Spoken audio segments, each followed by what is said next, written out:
Alrighty folks, Mad Games is back. Learn the skills. And clean up and make XP. Or credits if you like, I mean, whatever. So first off, there it is, Mad Games.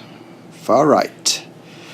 And when you select that, your tanks get new properties. So for example, I'm going to drive the Panther today, so that's got an invisibility skill. And also, if I drive into things right hard, it damages them without really damaging my tank too badly. Which is awesome. I've got the Ru251.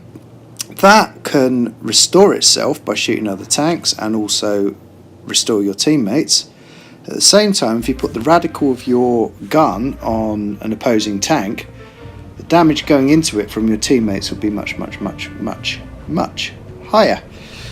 So there you go, I'm going to demonstrate a couple of games in the Panther and the Ru251, and I chose these tanks very deliberately.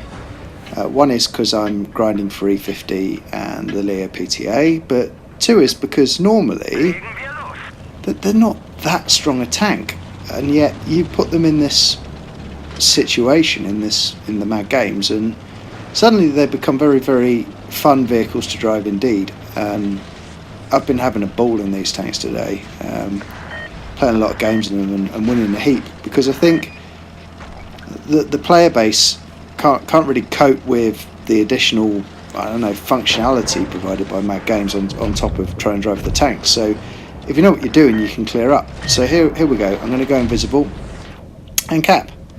This guy's going to drive past, he can't even see me. I'm going to cap him in the side, he's going to do the same, but I've finished capping, so I can just bugger off. Excellent, no one shot me. Capping for nothing. So I'm going to push on round here to the left. And I'm going to come across very shortly a T-34-1, I think, Chinese tank. He shoots and misses and then buggers off. He's got the additional speed boost thing, which is well and good, but there's only so many times you can use it, and it doesn't actually boost you that far back. So I'm going to ram him with my new ramming skill. I'm going to go invisible, he can't see me. He's going to wake up, he's going to bounce, which is amazing on the Panther. I'm going to miss. I'm going to shoot him in the arse. Ah, there you go. And he can run away as much as he likes, but frankly, he's not going to outrun my ammo. Aha. Good night. And I'm going to bugger off as quickly as I can away from the WZ. I think it's a 111, which is behind me. Circle back. Try and shoot him in the lower plate. Miss his track. Miss everything. And I'm going to go invisible again and just bugger off. I mean, how great is that? I mean, that's just fun, isn't it? I mean, good luck catching me. So long, buddy. You know, I've always been good at buggering off in battles. People in my clan will tell you that, and this just plays to my strengths massively. The tactical F-off deluxe. So I can now sit here and start farming the WZ111 across the map. Ask me not what he's doing with that shot. But I'm going to try my best to say quasi-professional and find some damage off him. But if you'll notice, the game is not going so well for the good guys. So I don't want to get involved with him, so I'm going to bugger off again, and he must be getting annoyed by now. The SU-101, more of him later, has very similar ideas. So I'm kind of wondering whether I'm going to get shot from the right, or whether the lesser of two evils is to deal with the WZ111. I've noticed the cap points aren't looking so rosy, so I'm going to drive through cap, roll on round, and see what I can see with this guy. I mean, I'm going to have to start playing. I bounce him, which is, again, extremely fortunate. It doesn't happen often in this tank. I give him one in the lower plate. I go invisible and ram him for 340. How lovely. And then I finish him off. Two guys coming across the map doing the right thing. They're coming together, and if you'll notice, the VK is being healed by the SU behind him, which is bad news because they're kind of replenishing. I bounce the SU, that's immensely annoying. I'm literally thinking, right, I need to bugger off out of here. But what I do is stop here, and I'm reckoning the VK thinks I'm buggering off, and then I double back on him, go invisible, and cap him. So cool. Life is looking a lot better. We've got a one-shot SU-101, but cap points is not great. So I'm going to sit here and I'm going to cap up B. I think that's the minimum I can do. I'm going to basically cap up B. I'm not actually sure whether it's enough, but I'm just thinking, yeah, cap it up. Put some pressure on. I think one of my teammates goes push A. I'm like, yeah, okay, I'll go push A. But I actually have no real intention of capping out A.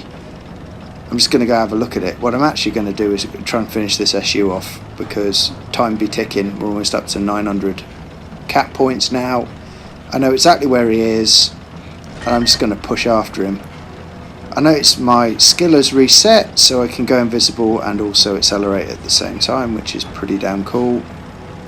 I'm not going to cap, I'm going to push on through it, and I'm just going to go after this guy now. He's used his. I miss him. I think I'm a bit unlucky with that shot, but it is a shot on the move. And basically I'm just going to push around, take one off him and clear him. Voila. So 2.7k damage, bit of a Kolobanov, kind of, although you don't get awards in Mad Games.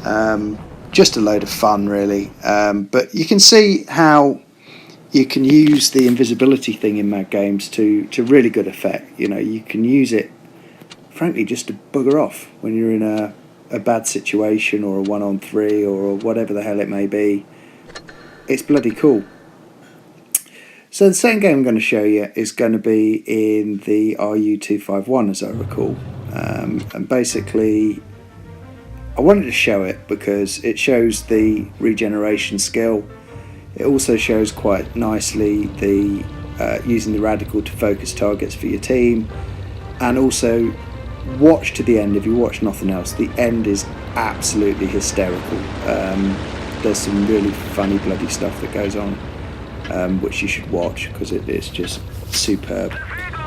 Okay, so I'm going to drive the Ru251 pretty much into the middle. I'm going to have a look around.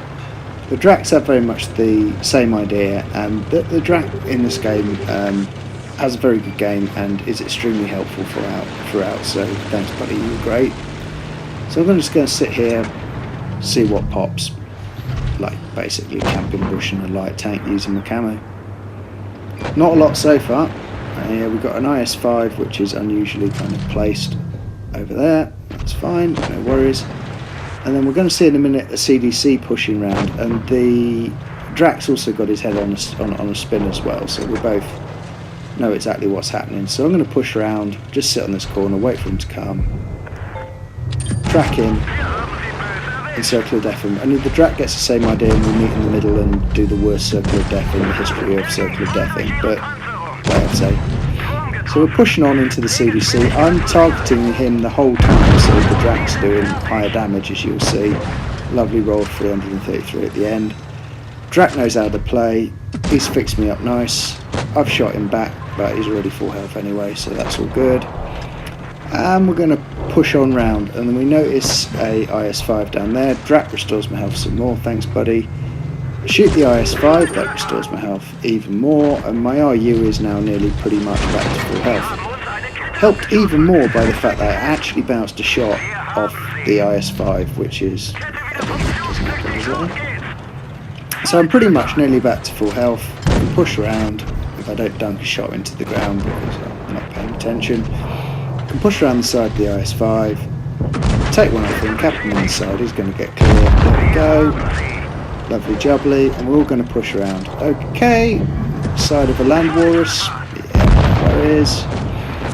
And you watch here the team pushing next to me. We're all regenerating each other, so you can do that in my games. I shoot the IS-6 in the arse. I think I shoot him twice just to get him back to full HP. There we go.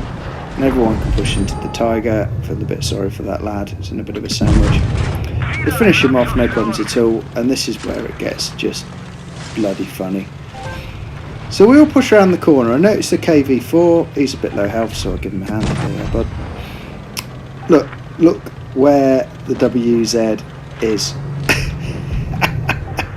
Awesome. He's like climbing every mountain. He's on top of Kilimanjaro, and one of the lads says, "Oh, he come down." So he does. It's brilliant. And I think I'm going to spin the turret here. I hope I managed to do it in the replay. Watch this.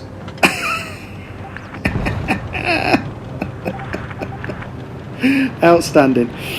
Anyone who doesn't like this mode of battle wants their head looking at. It's just fun. I mean, get in it, learn the skills, get yourself a load of credits and XP, like I said, and just have fun. Anyway, that's all for now. Cheers, guys. Bye.